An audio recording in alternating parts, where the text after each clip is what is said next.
abortion procedure is one of the most common and safest medical procedures. In terms of what actually happens to a woman, it's in a medical setting because it's safe and legal. They are in-clinic abortions, and there's also something called the abortion pill, which women can take in a medical office, and then the abortion actually occurs in their home. The physical aspects of it for a surgical abortion or an in-clinic abortion, there may be some cramping because the cervix is dilated, and the certain instruments are inserted into the uterus. So most women have some kind of physical cramping, but in terms of what the long-term effects are, there are no long-term physical effects. They're usually short-term. Same for the abortion pill. Severe cramping for most women, they describe it.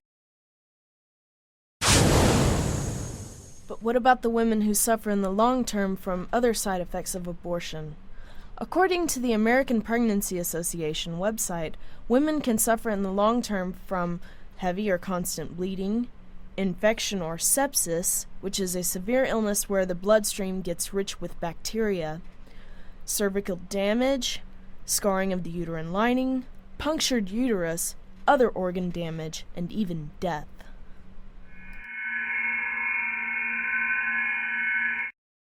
There's more than just one way of saying this.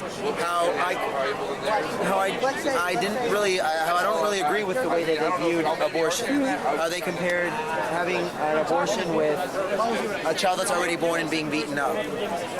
You see, the thing is, it's easy to say that you don't believe in abortion, and it's easy to say that you want an individual to live their own life. But the reality is, these, anti-abortion groups, do they actually care about the kids when they're actually born? The simple question is, do they actually adopt those kids when they're born in households that don't want them?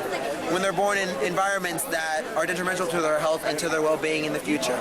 Is it really a good thing to do, or a godlike thing to do, to bring a child in this world that the environment that they're in doesn't actually want them? Both the church and other charities have pushed for adoption and other forms of aid. Christians have also prayed for an end to abortion.